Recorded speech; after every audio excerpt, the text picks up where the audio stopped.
आवाज़ आ रही है? चलिए। हेलो दोस्तों, मैं यूट्यूब चैनल क्रेजी अड्डा लाइव में आप सभी को स्वागत है। सभी को गुड आफ्टरनून। चलिए चलिए दोस्तों, आज हम पढ़ने वाले हैं कुछ पुस्तकें और लेखक के।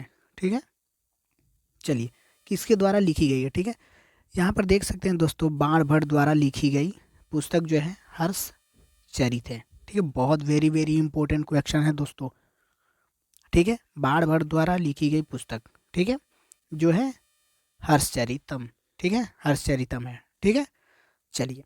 अगर क्वेश्चन में पूछ दे कि भाई हर्षचरितम जो है पुस्तक किसके द्वारा लिखी गई है, ठीक है, तो याद रखिएगा मेरे भाई, बाणभट्ट। ठीक है, वेरी वेरी इंपॉर्टेंट क्वेश्चन है दोस्तों, हर बार क्वेश्चन ये पूछा जाता है। ठीक है, चलिए आगे। भट्ट द्वारा रचित कादम्बरी दुनिया का पहला उपन्यास है। ठीक है, तो मेरे भाई यहाँ से हमें ये पता चलता है कि जो कादम्बरी भी है किसके द्वारा लिखी गई? बाणभट्ट। और जो हर्षचरितम जो है पुस्तक, ये भी लिखी गई है बाणभट्ट के द्वारा। ठीक है, याद रखिएगा, इन दोनों का ही क्या है, इनका है बाणभट्ट द्वारा। ठीक है, ये पुस्तक जो लिखी गई है बाणभट्ट द्वारा लिखी गई है, कादम्बरी भी बाणभट्ट द्वारा है। ठीक है, उपन्यास पहला है ये कादम्बरी। ठीक है, चलिए आगे देखिए। अब देखिए, अकबरनामा। अकबरनामा जो पुस्तक उपन्यास है किसके द्वारा लिखी गई है? ठीक है, तो ये जो है अबुल फजल द्वारा लिखी गई है। ठीक है, उपन्यास। ठीक है, चलिए, वेरी वेरी इंपॉर्टेंट है क्वेश्चन दोस्तों। ठीक है, अकबरनामा। ठीक है, अब देखिए, अब यहाँ है मालविकाग्नि मित्रम। ठीक है, मालविकाग्नि मित्रम। मालविकाग्नि मित्रम थोड़ा सा टेढ़ा है नाम। ठीक है, तो टेढ़ा से आएगा, कौन थे टेढ़ा? कालिदास। अब इसका एक ट्रिक मैं बता रहा हूँ। ठीक है, ये साला टेढ़ा नाम जो है, ये कालिदास भी टेढ़ा थे। जिस डाली पर बैठे थे उसी डाली को क्या कर रहे थे ये कालिदास? काट रहे थे। अब बताओ, ये भी टेढ़ा थे, ये भी टेढ़ा है। ठीक है, तो याद हो गया, इजी। ठीक है, तो मालविकाग्नि मित्रम जो है कालिदास के द्वारा लिखी गई है। ठीक है, अष्टध्यायी। अष्टध्यायी जो है पाणिनि। ठीक है, याद रखिएगा, अष्टध्यायी जो है पाणिनि के द्वारा लिखी गई है। ठीक है, पाणिनि के द्वारा लिखी गई। ठीक है, रामायण दोस्तों बच्चे बच्चे को पता है कि वाल्मीकि द्वारा लिखी गई है। ठीक है, और महाभारत भी वेद व्यास। तो यूपीपी होमगार्ड में या तो रामायण का पूछेगा या तो महाभारत का, यानी कि दोनों में से एक जरूर पूछेगा। ठीक है, तो ये याद रखिएगा। चलिए अब देखिए, अर्थशास्त्र। दोस्तों अर्थशास्त्र भी वेरी वेरी इंपॉर्टेंट क्वेश्चन है दोस्तों। ये चाणक्य के द्वारा लिखा गया है। ठीक है, ये उपन्यास। ठीक है, चाणक्य के द्वारा। ठीक है, याद रखिएगा, अर्थशास्त्र।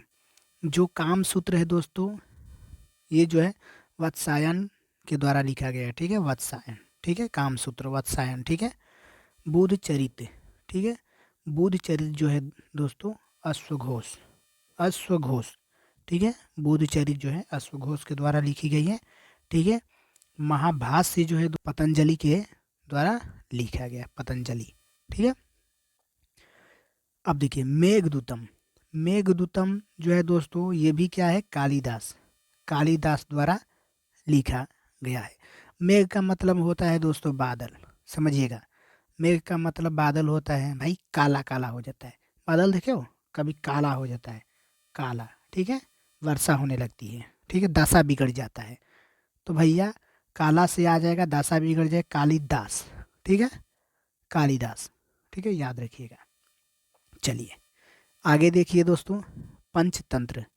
ठीक है, जो पंचतंत्र दोस्तों है, तंत्र मंत्र जो है दोस्तों, तंत्र मंत्र का काम होता है भगवान विष्णु का नाम, कोई भगवान का नाम लेकर। ठीक है, तो यहाँ देख सकते हैं दोस्तों कि भगवान विष्णु, ठीक है, बहुत इनके पास तंत्र मंत्र विद्या थी। ठीक है, आप ऐसे इमेजिन कर सकते हैं, ठीक है। तो तंत्र मंत्र जो पंचतंत्र जो दोस्तों है, ये विष्णु शर्मा के द्वारा लिखी गई है, ठीक है। चलिए अब देखिए मुद्रा राक्षस। अभी यार भाई मुद्रा राक्षस बोल रहा है ये तो। भाई जो अभी यहाँ मुद्रा को काटो पहले, ठीक है, मुद्रा को काटो, यहाँ राक्षस ही पढ़ो, ठीक है, राक्षस, ठीक है भाई, राक्षस जो पढ़ोगे यहाँ से, ठीक है। तो राक्षस पहले यार जो रामायण में था, महाभारत में आप लोग देखे होंगे, विशाल विशाल, हाँ, विशाल विशाल क्या थे, राक्षस,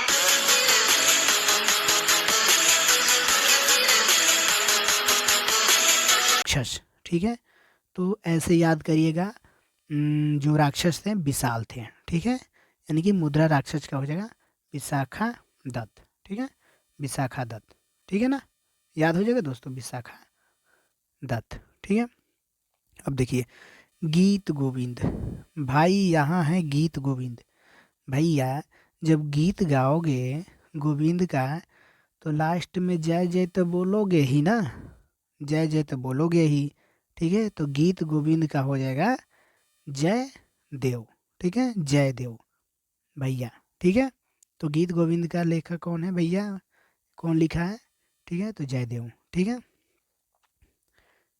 चलिए आगे देखिए, यहाँ पर ये नहीं पूछेगा दोस्तों, ठीक है, ये जहाँ तक है ये बृहदत्त संहिता नहीं पूछेगा, ठीक है, इसको मैं छोड़ दे रहा हूँ, ठीक है, इसको नहीं पूछेगा।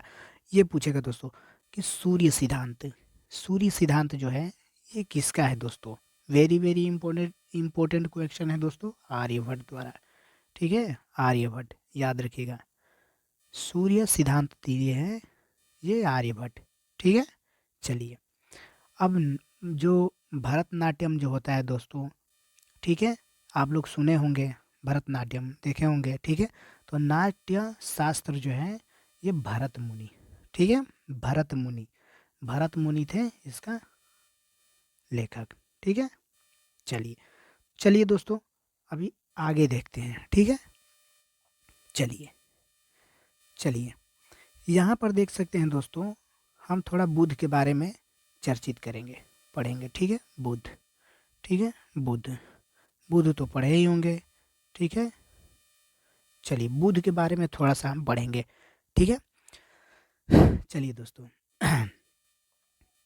चलिए यहाँ देखेंगे कि बुद्ध का जन्म, ठीक है दोस्तों, बुद्ध का जन्म कहाँ हुआ था, तो लुम्बिनी में हुआ था, ठीक है, कहाँ हुआ था, लुम्बिनी में। किसका जन्म भाई, बुद्ध का, याद रखिएगा, ठीक है, बुद्ध का जन्म कहाँ हुआ था, लुम्बिनी में हुआ था, ठीक है, लुम्बिनी में, ठीक है। अब देखिए बुद्ध के पिता का नाम क्या था, बुद्ध के पिता का नाम था सुधोधन, क्या था, सुधोधन था, ठीक है ना, सुधोधन था बुद्ध का, ठीक है ना। चलिए चलिए दोस्तों अब यहाँ से देख सकते हैं कि बुद्ध का माता का नाम क्या था, ठीक है, बुद्ध का जो माता थी इनका नाम था महामाया देवी, ठीक है, क्या था, महामाया देवी था बुद्ध के माता के नाम, ठीक है। चलिए वेरी वेरी इंपॉर्टेंट क्वेश्चन है दोस्तों, ठीक है, ये याद रखिएगा आप लोग, ठीक है। अब चलिए देखिए यहाँ पर, ठीक है, यहाँ पर मैं लिख दे रहा हूँ बुद्ध, ठीक है। चलिए अब यहाँ देख सकते हैं दोस्तों, ठीक है, कि बुद्ध जो थे प्रथम उपदेश कहाँ दिए थे, अपना प्रथम उपदेश दिए थे भाई सारनाथ में। यूपी जितने भी होम गार्ड वाले हैं मेल फीमेल, भाई जितना मैं बता रहा हूँ ना, लड़ेगा ही लड़ेगा, आएगा ही आएगा, पहले बता दे रहा हूँ, जो आने वाला है वही मैं पढ़ाता हूँ, ठीक है। चलिए अब देख सकते हैं यहाँ पर कि इनकी भाषा जो थी पाली थी, ठीक है, याद रखिएगा, इनकी भाषा क्या थी, पाली थी, ठीक है। और इन्हें याद रखिएगा 35 वर्ष, बुद्ध की ज्ञान की प्राप्ति कितने वर्ष पे हुई थी, याद रखिएगा, बुद्ध की ज्ञान की प्राप्ति हुई थी 35 वर्ष पे, ठीक है, 35 वर्ष, ये याद रखिएगा, वेरी वेरी इंपॉर्टेंट क्वेश्चन है दोस्तों, ठीक है, याद रखिएगा, बुद्ध की प्राप्ति पूछेगा तो बता देना भाई इतना, ठीक है, 35 वर्ष पे हुई थी, ठीक है। चलिए अब देखिए सर्वाधिक उपदेश, भैया प्रथम उपदेश दिए थे सारनाथ में, ठीक है, प्रथम उपदेश दिए थे सारनाथ में, ठीक है। और सर्वाधिक यहाँ पूछ रहे हैं, सर्वाधिक उपदेश दिए थे श्रावस्ती में, याद रखिएगा, श्रावस्ती में दिए थे, ठीक है। चलिए, और इनकी मृत्यु कहाँ हुई थी दोस्तों? तो इनकी मृत्यु याद रखिएगा कुशीनगर में हुई थी। कहाँ हुई थी? कुशीनगर में। बुद्ध की मृत्यु कहाँ हुई थी? कुशीनगर में, ठीक है। बुद्ध की मृत्यु हुई थी दोस्तों कुशीनगर में, याद रखिएगा, ठीक है। चलिए, अब तो हो गया दोस्तों क्लियर। अब इससे ज़्यादा बुद्ध से क्वेश्चन नहीं बनेगा, ठीक है, याद रखिएगा, ठीक है। चलिए, आएगा तो बस इतना ही आएगा, ठीक है।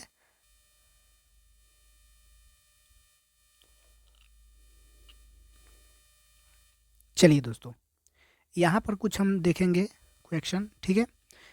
अब देखेंगे यहाँ प्रथम मुगल सम्राट कौन थे? तो याद रखिएगा बाबर। पूछ देगा कि प्रथम मुगल सम्राट कौन था? प्रथम मुगल सम्राट कौन था भैया? तो याद रखिएगा भैया बाबर था, ठीक है। मुगल सम्राट था, क्या था? मुगल सम्राट। और अंतिम मुगल सम्राट कौन था? तो बहादुर शाह जफर द्वितीय थे। भाई पूछने वाला क्वेश्चन है, ये भी मैं बता दे रहा हूँ, ठीक है। या तो प्रथम का पूछेगा या तो अंतिम का पूछेगा, ठीक है। तो प्रथम तो बाबर थे और अंतिम बहादुर शाह जफर द्वितीय, बहादुर शाह जफर द्वितीय थे, ठीक है। चलिए, अब देखिए चित्रकला का स्वर्णिम काल किसे कहा जाता है? तो जहांगीर। याद रखिएगा, चित्रकला का स्वर्णिम काल किसे कहा जाता है? किसको बोला गया है या किसे कहा जाता है? ठीक है, तो जहांगीर, याद रखिएगा जहांगीर को, ठीक है, चित्रकला का, ठीक है। अब देखिए निरक्षर, जो निरक्षर मुगल शासक था, ठीक है, कौन था? अकबर। भाई निरक्षर जो था मुगल शासक कौन था? अकबर था, याद रखिएगा Akbar. Very very important question है दोस्तों, जो टॉपिक मैं बता रहा हूँ वेरी वेरी है इम्पोर्टेंट, ठीक है, होम गार्ड के लिए। चलिए, अब यहाँ देख सकते हैं दोस्तों, और बढ़िया क्वेश्चन लाया हूँ, ठीक है। अब देखिए यहाँ पर देख लीजिए दोस्तों, ताजमहल किसने बनवाया था? ठीक है, ताजमहल किसने बनवाया था? ताजमहल कहाँ स्थित है? आगरा में, ठीक है, आगरा में स्थित है, जो कि शाहजहाँ ने बनवाया था, ठीक है, याद रखिएगा। वेरी वेरी इंपॉर्टेंट क्वेश्चन है दोस्तों, जितना भी क्वेश्चन है सब वेरी वेरी इंपॉर्टेंट है, ठीक है। चलिए, तो पूछ देगा क्वेश्चन में कि ताजमहल कहाँ स्थित है? तो आगरा में स्थित है। किसने बनवाया था भाई? शाहजहाँ ने, ठीक है। अब देखिए लाल किला कहाँ स्थित है? तो दिल्ली है, ठीक है। लाल किला कहाँ स्थित है दोस्तों? तो दिल्ली है। किसने बनवाया था? लाल किला को भी शाहजहाँ ने ही बनवाया था, ठीक है, याद रखिएगा। शाहजहाँ ने बनवाया था लाल किला और ताजमहल, ठीक है। फतेहपुर सीकरी, भैया फतेहपुर सीकरी भी आगरा है, याद रखिएगा। फतेहपुर सीकरी किसने बनवाया था? अकबर ने, ठीक है, अकबर ने, ठीक है। अब देखिए अजंता की गुफाएं, अजंता की गुफाएं कहाँ है? महाराष्ट्र में। कहाँ? महाराष्ट्र में। गुप्त काल ने बनवाए थे। चलिए आगे देखिए, अब यहाँ पर हवा महल, हवा महल जो है यानी कि राजस्थान के जयपुर में है, ठीक है, हवा महल। ये किसने बनवाया था? सवाई प्रताप सिंह ने, सवाई प्रताप सिंह ने बनवाए थे, ठीक है, सवाई प्रताप सिंह ने, ठीक है। भैया यहाँ कोणार्क का मंदिर पूछता है, ठीक है, कोणार्क का मंदिर कहाँ है भाई? ठीक है, तो याद रखना मेरे भाई पुरी में है। कहाँ है? पुरी में है, ठीक है। कोणार्क का मंदिर पुरी में राजा नरसिम्ह देव प्रथम बनवाए थे। ये दो हैं, ठीक है, राजा नरसिम्ह देव द्वितीय भी है, ठीक है, याद रखिए। तो द्वितीय नहीं लगाना है, प्रथम बनवाए थे कोणार्क का मंदिर, ठीक है, जो कि कहाँ स्थित है? पुरी में है। चलिए चलिए, हो गया दोस्तों। चलिए दोस्तों, आज के लिए बस इतना ही, ठीक है। फिर नेक्स्ट वीडियो में जीके का क्वेश्चन मैं लाऊंगा, वेरी वेरी इंपॉर्टेंट, ठीक है। चलिए, जितने भी नए बच्चे हैं चैनल से नहीं जुड़े हैं जल्दी से जुड़ जाइए। ठीक है, और चैनल को सब्सक्राइब कर लीजिएगा। ठीक है।